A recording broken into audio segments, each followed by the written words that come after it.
Hola, hoy nos metemos de lleno en un tema que, bueno, circula mucho en psicopedagogía, la reflexión epistemológica. Suena importante, ¿verdad? Pero parece que, aunque se menciona su valor, no siempre encuentra su lugar, ni en la práctica ni en las aulas. ¿Será una asignatura pendiente? Es una pregunta clave, sí. Existe esa sensación, ¿no? De que es fundamental, pero a la vez como que falta un espacio más sistemático para ella.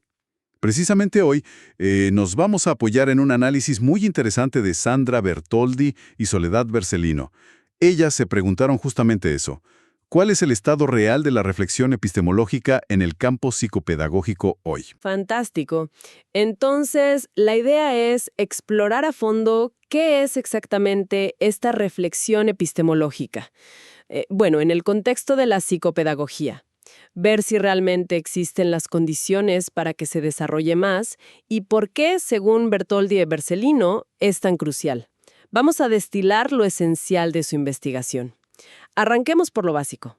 ¿De qué hablamos cuando decimos reflexión epistemológica? Mm, Si vamos a la raíz, epistemología significa algo así como discurso o estudio sobre la ciencia.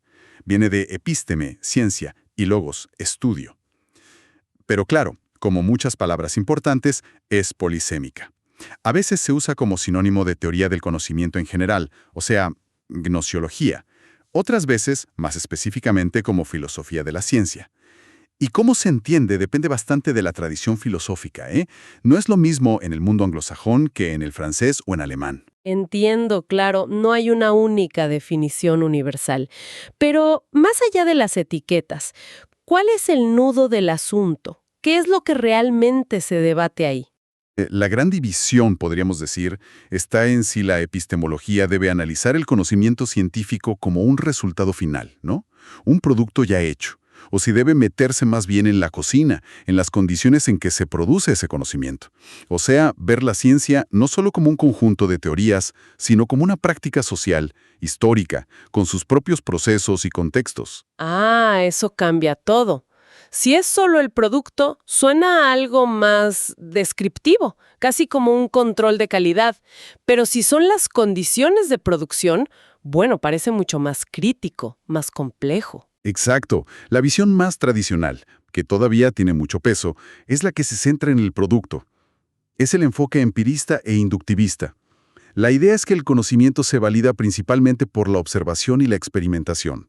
El famoso método científico es como la clave para separar lo verdadero de lo falso, lo científico de lo que no lo es. Como dice un referente citado por las autoras, Schuster, aquí el foco está en verificar si lo que dice la teoría encaja con lo que se observa. Y si esa es la vara, la tarea del epistemólogo parece ser como la de un arquitecto que revisa los planos lógicos de una teoría, ¿no? Para ver si es sólida. Se busca un lenguaje ideal, sin ambigüedades. Mencionan intentos como los de Schlick o el primer Wittgenstein. Y esto, me imagino, crea una separación. Por un lado los científicos haciendo lo suyo y por otro los filósofos pensando sobre eso, desde afuera. Precisamente. Una separación que a veces, implica hasta una jerarquía, pero esta visión ha sido muy cuestionada, sobre todo en el último siglo. Aquí es donde la cosa se pone más interesante. ¿Qué generó ese cambio de mirada? Fueron varias corrientes de pensamiento, en realidad.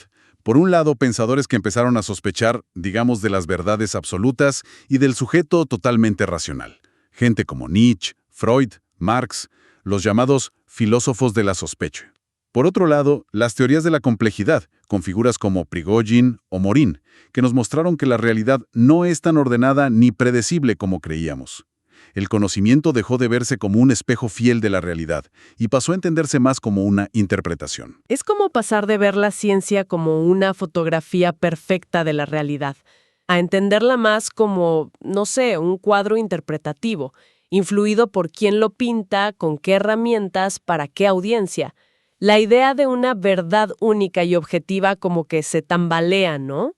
Justamente, se empieza a pensar que la verdad es, en parte, resultado de consensos, de luchas de poder, de contextos históricos. Se acepta la incertidumbre, la paradoja. Y el lenguaje, deja de ser una simple herramienta para describir el mundo. Se reconoce que el lenguaje nos forma, nos limita, es la condición misma para poder pensar. Entonces, con toda esta revolución conceptual, ¿Cómo se redefine la reflexión epistemológica? Ya no busca solo la coherencia lógica o la prueba empírica, ¿verdad? No, para nada. Ahora se pregunta por los fundamentos más profundos, los supuestos conceptuales que hay detrás de una teoría, claro, pero también sus implicaciones éticas, políticas y hasta estéticas. Desde dónde se está pensando, a qué intereses sirve este conocimiento, qué valores promueve. Y para responder esto, necesita dialogar con otras disciplinas: la historia, la sociología, la lingüística, la política, incluso el arte. Suena a una reflexión mucho más integrada en la práctica misma, como una especie de autoconciencia crítica de la propia disciplina. Exacto. Hay un epistemólogo argentino, Roberto Folari, que lo plantea así: la epistemología no es algo que viene desde afuera a juzgar, sino un acompañamiento reflexivo desde adentro de las prácticas y teorías de cada campo. Es la propia disciplina pensando sobre sí misma, sobre sus bases, sus límites. Bien, creo que ahora tenemos una idea más clara de qué implica esta reflexión epistemológica más contemporánea. Ahora, volvamos a Bertoldi y Bersellino y su foco en la psicopedagogía. Ellas sostienen que a pesar de todo, las condiciones, estarían dadas para que esta reflexión florezca en el campo. ¿En qué basan esa afirmación? Suena un poco optimista, quizás. Presentan tres argumentos centrales. El primero tiene que ver con una tendencia más general en el mundo de la ciencia. ¿Cuál tendencia? El giro desde una gran filosofía de la ciencia, así, general, que intentaba dar reglas para todos, hacia el desarrollo de epistemologías específicas para cada disciplina. Ya no se busca la receta única, ¿viste?, sino entender cómo se construye el conocimiento en campos particulares, con sus objetos y métodos propios. Figuras como Bunge hablaban de epistemologías regionales, otros como Yanela de epistemología naturalizada. El foco se pone en estudiar cómo se hace ciencia realmente en cada laboratorio, en cada consultorio, en cada aula. Y esto no es solo de la psicopedagogía, claro. Mencionan que pasa en psicología, en pedagogía, pero también en ciencias consideradas más duras, como la física o la biología. Efectivamente, es un movimiento más amplio. Por eso, la conclusión de Bertoldi y Bersellino es que este contexto general crea un buen momento sociohistórico. Es como si el ambiente intelectual estuviera más receptivo para que la psicopedagogía se anime a construir su propia reflexión epistemológica de manera más sistemática. La ciencia en general está mirando más hacia adentro, preguntándose cómo funciona cada disciplina. La psicopedagogía tiene la oportunidad, casi la invitación, a hacer lo mismo. Tiene lógica. Si el entorno acompaña, es más fácil. Pero, ¿qué pasa dentro de la psicopedagogía misma? ¿Se está aprovechando ese buen momento? Este es su segundo argumento, ¿no? El estado actual de la reflexión interna. Ahí es donde el panorama se vuelve un poco más complejo. El hallazgo principal es que, si bien existe producción sobre epistemología psicopedagógica, es todavía escasa y bastante dispersa. ¿Qué tipo de trabajos se encontraron? ¿Dónde se publica eso? Mayormente artículos en revistas especializadas, algunos capítulos de libros, ponencias en congresos. Geográficamente, la producción que analizaron viene sobre todo de Argentina, Brasil, Cuba y España. Y un dato curioso es que muchos de los que escriben sobre esto no son psicopedagogos de formación inicial, sino que provienen de campos afines como la psicología, la pedagogía o la historia. ¡Mira vos! Eso es interesante.